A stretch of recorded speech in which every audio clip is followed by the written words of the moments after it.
hold up. Hey, before January is over, I have a list of 25 things to do to start fresh in January for 2024. By the way, if you're new here, because I haven't done this intro in a very long time, my name is Danielle, and I chat all about holistic, clutter-free spaces and simplifying your life.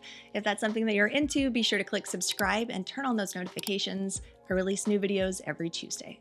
Number one is to reassess your goals. If you have been working toward the same goal for years and years, and it's starting to not feel good anymore, like it's not in alignment, change the goal. It doesn't mean that you're being fickle. It just means that you're growing and evolving like we all do. It's okay. I wanted to throw that out there because reassessing is just a really important part of life and something that we should all be doing once a year to make sure that we're still on the right track.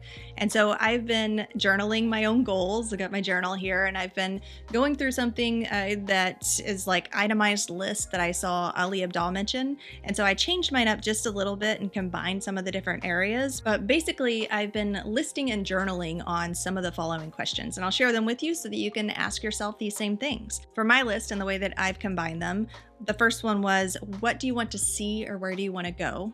And on my list, I have Europe. I was just recently talking to Matt about how I'd love to go see England, Ireland, France, Italy, and possibly Prague. Japan, Atelier, which is the place in Cancun where we went and spent our honeymoon that we loved, and we, of course, haven't been back since. Iceland, New Zealand, Thailand, and Bali. And when I'm writing this list, these aren't the places that I want to go in 2024. This is an over the course of the next 10 years kind of list. So if you're looking at your life over the course of the next 10 years, what would you want to see or where would you want to go? What are the places on your bucket list? So that was mine. The next on the list is, what do you want to have? So for me, the biggest thing on our list right now for myself and Matt is a new home.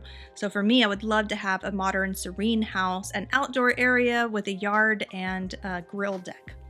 That's on my wish list. So just go through and write all of these things out. It can be great to see what's still in alignment, what's new that you would write this year that you haven't written in previous years. And then you can start breaking those down into, well, how many years do I want to have this in? Is this a 10-year goal, a 5-year goal, a 3-year goal, or a 1-year goal? And you can kind of domino it out. And it's not that these things don't change, it just helps to give you a trajectory. The next prompt is, what would you like to learn or do? On my list, I would love to learn Japanese. That's something I've wanted to do for a long time, and I really want to take the whole family on a trip to Japan at some point and us have at least some baseline ability to speak Japanese. I would love to continue learning more about finance skills, investing, especially in the realm of real estate. I'd love to learn to play piano. I can play one song on piano, and I was playing it back at Christmas, and I just thought, man, that would feel so nice to use my fingers like that on the keys and make beautiful music. That's something that I would love to do. I would also love to learn aerial silks. That's been on my wish list for several years, and then I got pregnant, and then I was like, just didn't feel like I have the strength. And so that's something I would like to work toward, is learning how to use aerial silks and building the strength to be able to hold myself up on the silks and do different performances. I think that would be amazing. I would love to try pottery with a pottery wheel. I used to enjoy that when I was a kid, and I haven't done it in years. And even then it was with toys. I want to do it with the real wheel. And then I would like to continue learning and crafting my writing and storytelling, as well as marketing and video production. And the last prompt is, what do you want to create? For me, at some point in the next 10 years, I would definitely love to write at least one other book, maybe a couple, and create a suite of products that could help anybody when it comes to their home environment. So I've had one course that I've had for the past 5 years. I would love to be able to help even more people with even more specific problems when it comes to their home space and really thriving and simplifying. So that's me. What would yours be? So now the rest of this list of 25 things is going to go much faster, I promise. I will not be rambling for every single one. And number 2 actually builds off of number 1, which is to learn something new. You can hear all the things that I'm interested in learning, and I intend to start at least on one of those this year. Number 3, declutter your space. If you haven't started decluttering yet, I have a multitude of videos. I'll go ahead and post a playlist here for decluttering. If you're further on in your journey and you want to look into more minimalism, I'll post the playlist for that as well. But our environments inform our habits. And so the best way to kick off a fresh start to a new year is with a fresh space. Number 4 is to journal. You can tell that I've already gotten quite a bit of use out of my journals. I've got like 3 of them. That one, and then this is the one where I've been actually doing daily reflection journalings and what my next focus is going to be just in life in general. This is a little Japanese book that was gifted to me for Christmas. And so journaling can really help you to clarify and bring things to the foreground that you aren't really realizing that you're thinking, even though you're thinking them. I do that all the time. Whenever I start feeling too stressed or overwhelmed, I'll sit there and I'll just like write it all out, write out everything that I'm feeling hung up on, everything that I'm feeling overwhelmed about.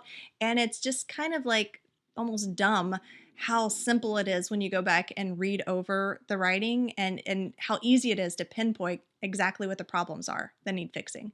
You don't think them when they're all swirling around in your head, but when you write them out and go back and read over them, or even have somebody else read over them, it's just so easy to identify where the issues are and the things that need to be corrected. Number 5 is to create a reading plan for self-help, yes, for growth, yes, but also just for fun because oh my God, there's just so much value in digging into a story. I am in love with this book. I'm like really sad that I'm getting close to the end of it and then it's going to be over. There is a second book out, but it's one of those that's just so good. This one's called Fourth Wing by Rebecca Yarros.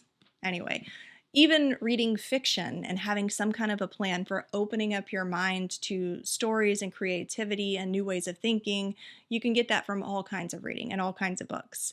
But yes, it's definitely great to continue learning your skills, and I definitely have a lot of those on my list as well, learning about habits and finances and just personal growth in so many different areas because you can't go wrong in developing yourself. Speaking of learning something new, our sponsor today, Shortform, is another great option if you're not wanting to read entire books or if you're wanting the highlight reel of books that you're already reading or have already read. I've been using this quite a bit here lately to study up on some of the habit forming books that I've read in the past and some that I intend to read here coming up in the future as soon as I get to it on my roll of the audiobooks.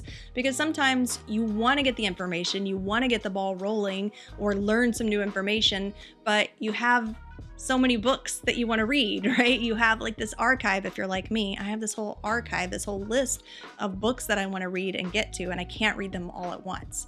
So it's a great way to be able to get information. They even have links to other related books and other related pieces of material. And now they even have a browser extension so that you can do the same thing with any blog post or any website that you're on. You can click the short form icon and they'll summarize whatever page that you're looking at and give you links to related subjects. It's just an amazing platform. If you go to shortform.com/Mia, or you can use the link down in my description, you'll get a free trial and then you'll also get 20% off of an annual subscription. Number 6 is to choose one simple fitness action. Now, if you're one of those rare people who is just like amazing at fitness and you jump up every morning and go run 5 miles, I'm not talking to you. You're doing way better than I am.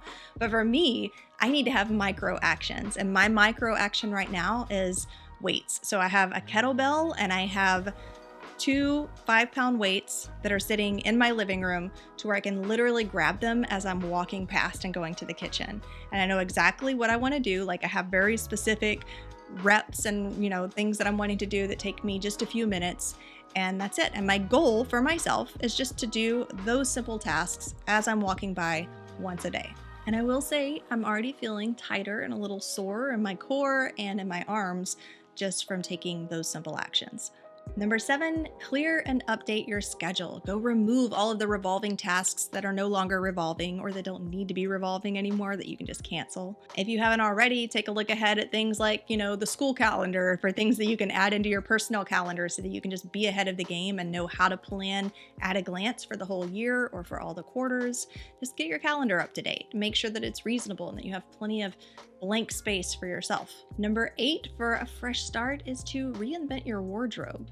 Now, maybe you don't need a reinvented wardrobe, but if you're feeling like, yes, that's what I need in 2024, new me, new identity, new wardrobe, then go for it. What you wear and put on your body and how you present yourself to the world definitely makes you feel different. Number 9 is just to review new apps. There's so many new apps that come out, not even every year, but like every month, all the time. And some of them could really be helping you and making your life better, like the One Sec app that I just found that keeps me from zoning out into various apps on my phone. So taking time just to update yourself. Yes, I am basically giving you permission just to go scroll through the app store for a while and see what people are really loving and if there's something that could just make your life simpler and a little more easy in 2024. Number 10 is to streamline your digital life. If you haven't taken the time to go through all of those photos and emails and documents that you have that have been like stored somewhere on your computer, this is a great time to do it. Start off fresh so that you can have a place, a dedicated place where everything needs to go going forward and have a system in place. That's going to make 2024 much simpler. If you need help with that, my friend Kath Younger, who I've recommended so many times, has a digital clutter workshop that's totally free. I'll be sure to link that down below. She also has a course called Digital Clutter that I've taken myself, and it is very thorough. Number 11 is to clean up your finances. Take a moment to go pull up the pie charts, whatever program you use. If you're not using a program, maybe it's a good time to start looking into some programs like Mint, who I think is now going over to Credit Karma. Number 12 is to curate your product. And if you need a little help with this, check out last week's video because that was one of the minimalist habits for 2024 that I recommended, to curate over collecting. So you can check that out for more details. Number 13 is to set up filters for your emails. If you don't already have folders or labels or filters that will automatically move things to where you want in those folders and labels, now is a great time to go through and get that set up. If you're not sure how to set it up, then again, I'll have that free workshop link down below so that you can go check that out because she talks a lot about getting to inbox zero in that workshop. Sorry for my red nose, I was just rubbing it in between takes. Number 14 is to find a new YouTube channel or podcast that you can learn from and grow with. And hi, if you're new here, my name again is Mia Danielle, and I invite you to subscribe to this channel. I also have a podcast called the Mind Your Home Podcast. Number 15 is to visit a new place. So often we get stuck in ruts of like, even when we're going on vacation, going to the exact same place, or if you happen to go out and, like cruise around for the day, going to the exact same shops or same stores. What if you tried something new, going someplace totally different that you've never been? Might be a little uncomfortable, but it could also be a little exciting. Number 16 is to start a savings plan. Starting a savings plan this year might mean taking a better vacation next year to someplace new. Number 17, reevaluate your career goals. This is a little bit of part of one that I mentioned when we were reassessing overall goals, but especially when it comes to career goals, whether you own your own business and you're trying to grow and determining what new products to add on, digital products, physical products, or if you're at a company and you're trying to decide, am I getting enough upward mobility here? Is it time for me to start growing somewhere else? Or is it time for me to start asking for the raise? In any case, reevaluate your career goals. Build new and old relationships. Sometimes your old relationships could use a little bit of nourishing. We try to make it a point to at least once a month get together with some of our close friends and we play games. And I would love to at some point be able to take a friend vacation. I've never done that before. I think that would be a lot of fun. But you also never know when your life could really be enriched by meeting new people and learning new ways and new perspectives. Number 19, to start fresh in 2024, give yourself some time to unplug. It could be a day, it could be several hours, it could be committing to doing it like for a specific time once a week, or taking a 1 week trip once a year where you're unplugged. Just baking that into some kind of a system to where you're not constantly open to distraction and open to being pulled in different directions can help you to refresh. Number 20, give meditation a whirl if you haven't yet. I am somebody who really loves meditating. I think that it's very relaxing, like nothing else. Nothing else can quite relax my mind and get me out of a hyper anxious state than meditation. And I know it's not for everybody, but there are really so many different ways to meditate. And at very least, if you haven't tried it before, that could be a great way to start fresh in 2024. Number 21 is to fill up on sleep. To literally refresh, you can refresh your mind, your body, your chemicals and hormones and all of that stuff by finally filling up on sleep. If you're somebody who doesn't get very much sleep, maybe baking in a nap here and there into your new 2024 schedule, or just making sure that you're working everything backwards from your sleep schedule. That's something that I heard from LeBron James, and I thought that it was really inspired and genius, the way that he works his entire schedule, even his workout and fitness routines and games, everything he works back from his sleep, and he makes sure that he gets his ritualistic number of hours of sleep, and that's what keeps him going. So works for him. Number 22 is to hire help. I think that everybody is scared, or timid at least the first time that they go to hire help, but I so would not be able to do all of the things that I do now and still have a life and enjoy my baby and my husband and my family if I didn't have people who help me do just about every step of the business that I have. But even if you don't own your own business, like hire help to help you with the little mundane things that you don't necessarily need to be doing yourself. You might find that it frees up so much of your time and energy, and you probably won't notice the funds as much as you think you will. Number 23, quit a bad habit. How many of you have never thought of quitting a bad habit at New Year's, right? But it's a good time to start considering it and really looking into what it would take to quit whatever habit you feel like you're struggling with. Number 24, rearrange your space. That can really help you to start fresh. And my mom used to be known for constantly like rearranging all the furniture in the house. When things would start feeling stale or stagnant, she'd rearrange the furniture. And one thing that it really does do, especially at New Year's, is it gives you a different perspective. It's like you feel like you're in a different space, and that kind of opens your mind to start looking at and perceiving things a little bit differently.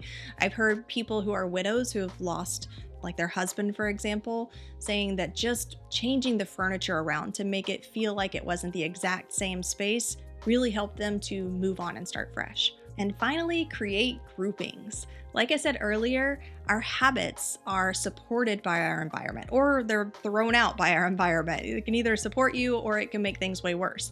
And so creating groupings of belongings that support whatever your goals are and whatever habits you're trying to build can just be game-changing inside of your space. It could be like grouping all of your smoothie items together in one convenient bin, or putting the bananas that you want to start eating if you're low on potassium out in the center of the counter to where they're just quick and easy to grab, or things that are not food related. But my point is putting things into groupings so that you're encouraged to stick to whatever your habits and goals are. Happy 2024, everybody. I hope that it is a wonderful year. And if you need any help inside of the home realm of your goals and habits, then I recommend you check out my free resource library. You can find it at miadanielle.com/freebies or using the link down in the description. Have a good day.